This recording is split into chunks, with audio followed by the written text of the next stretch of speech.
मात्र और मात्र एक रसना इंद्रिय की पुष्टि के पीछे हम क्या क्या कब कब नहीं खा बैठते। सोच विचार करने की बात है।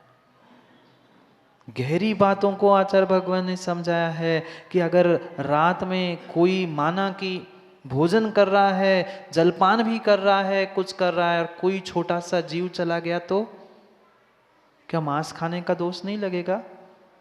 हिंसा का दोष नहीं लगेगा?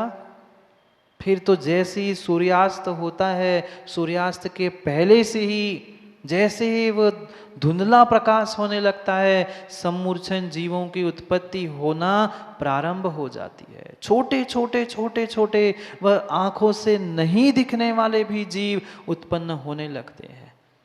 और धोखे से उनमें से कोई जीव अगर पेट में चला गया तो उसका क्या प्रतिफल होता है वो भी आगम में लिखा है।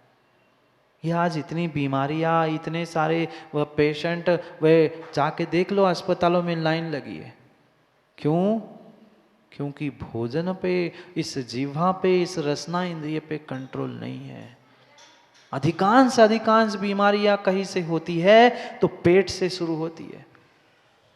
खोज कर लेना, किसी डॉक्टर से जाके मिल लेना, सबसे अधिक बीमारियां कहीं होती है तो पेट से प्रारंभ होती है। जिसने रसना को नहीं संभाला वह पेट में चला गया, और धोखे से कोई जीव पेट में चला गया, बाल भी चला गया, तो भी उसके फल आगम में लिखे हैं। माना कि कोई मक्खी, वह पता थोड़ी चलता है रात में अब मक्खी है कि वह इलायची पड़ी है, बढ़िया है, उसको ही फिर मिड़ के वह खा लेते बेचारे। हाँ, वो मक्खी खा गए, और जैसे ही मक्खी पेट में गई, वह जितना पेट में था वह सब वह निकालने के लिए उसका फल वमन कहा है। हाँ, सब जो जो पेट में जाएगा उसका फल क्या क्या मिलता है उसको भी समझने की आवश्यकता है। अगर लीख जानते, लीख, छोटी सी वो लीख अगर लीख पेट में चली गई तो शरीर पे कोढ़ हो जाता है। ये भले ही कर्म का उदय तो था, पर कर्म के उदय के लिए निमित्त हुए तो चाहिए। पिछले पर्याय में कुछ ऐसा पाप किया था इसलिए कोढ़ हुआ, पर वर्तमान में भी तो फलीभूत होने के लिए निमित्त क्या लगा? वह रात में तुमने जो भोजन किया था उसके साथ जो लीक चली गई थी ना, पूरे शरीर में कोढ़ हो गया। मात्र एक कोढ़ नहीं होता माँ, आयुर्वेद ने 35 या 36 प्रकार के कोढ़ बताए हैं। ये बार बार खुजली होना ये भी कोढ़ है। ये कोढ़ मात्र उसको खाने से हुआ, जीवों को खाने से। और कितने छोटे क्या बड़े बड़े, मैंने शायद पिछली बार समझाया था, एक ने तो छिपकली का रस पी गया, जाके बेचारा मर गया। ऐसे छिपकली, बिच्छू बड़े बड़े वे जहरीले खाओगे तो मरोगे, और क्या होगा? खोज के देखो ना उन अखबारों में, और इधर उधर कितने सारे न्यूज और कितने सारे ये आते हैं, क्या क्या हो गया। पर नहीं समझ पा रहा है जीव, नहीं समझ पा रहा है। कितने सारे साक्षात जीवों को माँ रात में खाने वालों को एक बार वह दृष्टि मिल जाए और देख ले हम क्या कर रहे हैं। आज क्यों बुद्धि अनष्ट हो रही है? क्यों जीव भ्रमित हो रहे हैं? क्यों मंद बुद्धि उत्पन्न हो रहे हैं? वह पहले तो बहुत अच्छे थे, बहुत अच्छे थे, पर एक उम्र में आकर बुद्धि नष्ट हो गई, भ्रष्ट हो गए, विक्षिप्त हो गए। क्यों? रात्रि में भोजन करते करते करते इतनी आदत पड़ गई थी, वह चिंटा चिंटी को खा गए। ऐसे भी जीव है उन चिंटों को पकड़ पकड़ के फ्राई करके खा रहे। जो ये चिंटा चिंटी जिनके पेट में जाती है उनकी बुद्धि का नाश हो जाता है। कौन देखने जा रहा है? कौन देखने जा रहा है? वह तुमने जो खाया था, अब इतनी खाने की और बातों में लगे रहते, रात में क्या क्या खा गए पता ही नहीं चला। अब चिंटा खा गए कि वो खिशमिश खा गए पता ही नहीं चला। चिरौंजी खा गए कि वो खटमल खा गए। खाओ, रात में खाओ। कैसी कैसे वो क्या बताऊं, ये जलोदर होना, खुजली होना, वमन होना, ये सब के फल बताए गए हैं। उसके पीछे रात्रि भोजन के साथ जो जो कीड़े खाए ना, मकोड़े खाए ना, उस कीड़े मकोड़े के साथ तुम्हारे साथ वैसे ही होगा। खाओ बढ़िया बढ़िया। अब क्या बताए, जो आलू प्याज खाने वाले, कीड़ों को वगार लगा के खाने वाले, उस सूक्ष्म निगोदिया जीवों को, उनको तो क्या है, कोई बड़ी बात थोड़ी नहीं है भाई। ये तो खा ही लेते हैं कीड़े खटमल और क्या क्या नहीं खा लेते। नहीं, मैं बिल्कुल किसी को नहीं कहता हूँ त्याग करो, पर जब जब खाने बैठो ना तब तब सोच लेना रात्रि में मैं क्या खा रहा हूँ, और प्रत्येक का शोधन कर लेना। जैसे महाराज आहार में शोधन करते ना, वैसे शोधन शोधन करके खा लेना। पक्का मान लेना रात्रि खाने वाले में, भोजन में आपको कहीं ना कहीं पार्टी आदि आदि में वे चींटी चीटा खटमल जू लीक आदि आदि तो इल्ली तो मिलती मिलती है। क्या करे, वे बाजार के जलेबी खाने वाले तो इल्ली की जलेबी खाते हैं, आटे की कम और इल्ली ज़्यादा होती है। कितने दिनों का वो बनाया हुआ वह मैदा घोल के रखा रहता है, दूसरे दिन भी उसमें उसी कटोरे में डाल के खा गए बेचारे। बढ़िया, खाओ खाओ, सब सब भोगने मिलेगा, यहाँ नहीं तो नरकों में मिलेगा। ऐसे मुंह कर रहे हैं सब लोग जैसे कभी खाया ही नहीं है। अच्छा, खाते हो रोज कीड़े मकोड़ों को इसलिए ऐसा मुंह बन रहा है। सोचो विचार करो, चारों प्रकार के भोजन का त्याग ही त्याग है, और वही तुम्हें सुख संपदा को देने वाला है, अन्य कोई भी साधन नहीं है। क्या करें, अब आगम में लिखा है, आचार्य भगवंतों ने लिखा है, वो तो कहना ही पड़ेगा ना। कहाँ गई माँ दया, कहाँ गई करुणा, कहाँ गई अनुकंपा, मात्र कहने के लिए अहिंसा मय धर्म की जय बोलोगे क्या? कभी जीवन में भी तो उतार लो, कभी जीवन में भी तो उतार लो कि उस अहिंसा को उतारे बिना तुम कल्याण नहीं कर सकते। थोड़ी सी तो उन छोटे छोटे जीवों पे दया करो। आपके बच्चों को कोई खा जाए कैसा लगेगा? फिर हम दूसरों के बच्चों को खा रहे हैं, दूसरों के माता पिताओं को साक्षात खाए जा रहे हैं। तुम्हें शर्म नहीं लगती? थोड़ी सी हम किसे खा रहे हैं? ये कब तक बहाने देते रहेंगे कि शक्ति नहीं है, ऐसा नहीं है, वैसा नहीं है। सब चाहे तो हम कर सकते हैं। पर्यूषण के 10 दिन करते हैं कि नहीं? स्वयं करते हैं, घर में सबसे करवाते हैं, तब 10 दिन निकल सकते हैं, तो पूरी जिंदगी क्या नहीं निकल सकती? हम सोचे तो सब हो सकता है, पर समस्या ये है हम सोचते ही नहीं है। आज के सब जीव ज्ञानी हो गए हैं, तर्क को कुतर्कों से तोड़ना चाहते हैं कि महाराज जी अब तो इतने बड़े बड़े लाइट, इतने बड़े बड़े हैलोजन, अंधेरा तो हमारे घर में होता ही नहीं है। वह कृत्रिम प्रकाश में किया हुआ, भले दिन में माँ आप अपने वह किचन में, किचन ही कह रहा हूँ, भले ही आपके किचन में दिन में भी अगर लाइट जला के भोजन बना रहे हो, तो रात्रि भोजन ही कर रहे और करा रहे हो। अकृत्रिम सूर्य के प्रकाश में बनाया गया भोजन ही शुद्ध भोजन है, अन्यथा वह रात्रि भोजन को ही देने वाला है।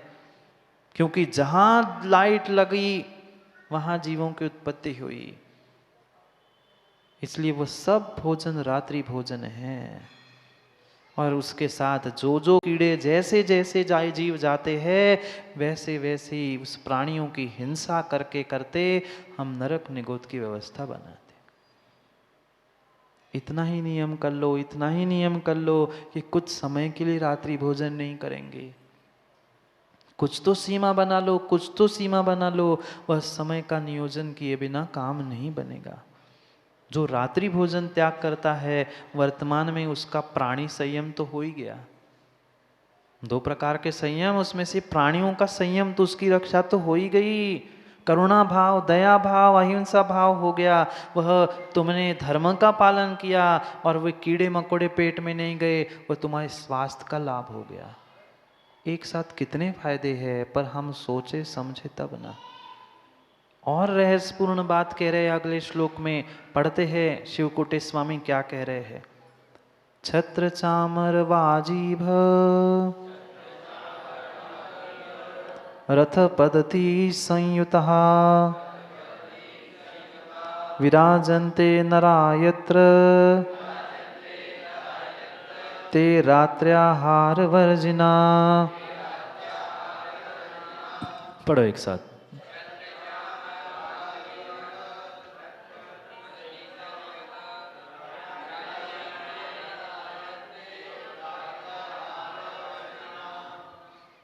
कितनी अच्छी बात कह रहे हैं। तुम्हें एक 4 दिन के रात्रि भोजन से 2 उपवास का फल तो मिल ही गया, साथ साथ उसका और प्रतिफल क्या है? छत्र चामर चमर, वह घोड़ा हाथी रथ पालकी, ये वैभवों से तुम्हें जो भी आज युक्त दिख रहा है ना, वो कौन है? वो कोई दूसरा नहीं है। जो जो आज तुम्हें ये वैभव धन संपत्ति आदि से युक्त दिख रहा है, अमीर दिख रहा है, उसने कभी ना कभी पिछली पर्याय में रात्रि भोजन का त्याग किया था। पढ़ो, एक एक शब्द लिखा है कि छत्र चमर घोड़ा हाथी रथ पद्धति, यानी सेना सैनिक सेवक दास दासी, ये बड़े बड़े बड़े बड़े सब कुछ किसके दिख रहे हैं? तो वह नराह विराजन्ते, ऐसा नर दिख रहा है। तो रात्र्याहार वर्जिना ते, उसने कभी पिछली पर्यायों में रात्रि भोजन का त्याग किया था, जिसका फल उसको इस पर्याय में ये छत्र चमर वैभव धन संपत्ति आदि आदि के रूप में दिख रहा है। सोच रहे, विचार करने जैसी बात है। तुम्हें मां लौकिक सुख भी चाहिए ना, संसार का भी सुख चाहिए, तो भी श्राव को रात्रि भोजन त्याग कर दो, प्राणी संयम को धारण कर दो। पारलौकिक मोक्ष स्वर्ग ये तो बहुत दूर की बात है, पर नर में भी श्रेष्ठ राजा जैसी पर्याय को प्राप्त करना है, महाराजा जैसी पर्याय को, वह मंडलेश्वर अर्धमंडलेश्वर आदि आदि बड़े बड़े पदों को प्राप्त करना है, तो रात्रि भोजन त्याग करना होगा। क्योंकि सीधी बात है, दूसरों को दुख देने से माँ दुख मिलेगा, और दूसरों की रक्षा करने से, उनको सुख देने से हमें भी सुख मिलेगा। इसलिए भीतर निर्णय करने की आवश्यकता है। भले ही कठोरता से करना पड़ेगा, पर करना तो पड़ेगा ही। भौतिक सुख भी चाहिए, लौकिक सुख भी चाहिए, तो भी हमें रात्रि भोजन सप्तव्यसन का त्याग और वे अष्टमूल गुण जैसे उन प्राथमिक मूलभूत श्रावक के कर्तव्यों को समझना होगा। पहचान थी छने पानी का प्रयोग करने वाला, रात्रि भोजन का त्याग करने वाला, आज सब पहचान नष्ट कर दी है। जैन साहब क्या बड़े बड़े ज्ञानी ज्ञानी लोग मंच पे बैठ के बोतल खोल के पानी पी रहे हैं। व्याख्यान तो चल रहा है, व्याख्यान तो चल रहा है, जम इंदित जम लद्धम बंगेला जी, ये इंद्रिय सुख काम का नहीं है, और वही गाथा हुई, गुटक लिया। कैसे कल्याण होगा? कम से कम कहने वालों को तो उसके अनुसार जीना पड़ेगा, तो काम हो पाएगा, अन्यथा होने वाला नहीं है। सोचो, समय को समय पर समझने की आवश्यकता है। समय आप सबका हो गया है। अध्यक्ष जी, वर्धमान कॉलोनी, समय हो गया है, समय हो गया है, समय हो गया है, क्या करें? समय का ऐसा ही नियोजन है, समय का ऐसा ही नियोजन है। समय हो गया है, पता ही नहीं चला, 4 दिन पता चला मनोज भाई। ऐसे लग रहा था आज ही तो आए थे, और आज ही क्या करें? माँ, अच्छे दिन ऐसे ही होते हैं, सुख के दिन ऐसे ही होते हैं, कब आए कब गए पता नहीं चलते, और वह नरकों जैसे दुख के दिन कटते नहीं कटते, कटते नहीं कटते हैं। इसलिए इस समय को समय पे समझो। जो जैसा जितना मिला है, हम उससे ही और प्राप्त करने का पुरुषार्थ करें। क्या करें? मनोज भाई कह रहे थे महाराज जी आगे की भी बात कह देना, पर क्या करें, आगे सबको सबका समय दे दिया है। हाँ, अभी 3 के 4 हो गए थे, अब और पुरुषार्थ करोगे और पुण्य मिलेगा रहेगा, तो पक्के में आने वाले समय में 8 क्या, वह महीना भर भी वर्धमान कॉलोनी को मिल सकता है, पर पुरुषार्थ भी करना पड़ेगा। अरे चातुर्मास वो वाचना सब कुछ मिल सकती, पर पुरुषार्थ भी तो करना पड़ेगा। यहाँ पता चला मात्र शुरू के 4 दिन आ गए और फिर भूल गए, तो ऐसे काम नहीं बनता।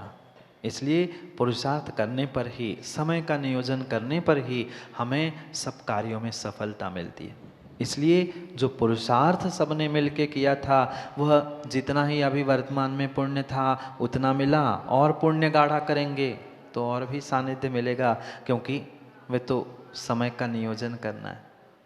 समय का नियोजन ही जीवन का नियोजन है। समय का नियोजन करो, अपने विषय वासनाओं का नियोजन करो, और कम से कम रात्रि भोजन तो छोड़ ही दो। कुछ छोड़ो नहीं छोड़ो, पर रात्रि भोजन छोड़ो। एक टिकट में 3-4 लाभ, स्वास्थ्य लाभ मिलेगा, तुम्हारे पैसे बचेंगे, तुम्हारा पाप करने से प्रवृत्ति दूर हो जाएगी, और तुम्हें अगली पर्याय में राजा जैसे सुख भी प्राप्त होंगे। विराजन्ते नरा यत्र, ये ऐसे छत्र चमर आदि से युक्त जो तुम्हें दिख रहे हैं, उन्होंने पिछली पर्याय में रात्रि भोजन का, रात्रि भोज का, चारों प्रकार के भोजन का त्याग किया था। इसलिए पक्का निर्णय करो, त्यागो रात्रि भोज, माँ त्यागो रात्रि भोज, और करो राजासी मौज। राजासी मौज भी करनी है तो रात्रि भोज त्यागना होगा। जाओ त्यागने के लिए मंदिर को हो, भोजन तो त्याग नहीं सकते। बाहर जाते समय तो मनोज भाई, और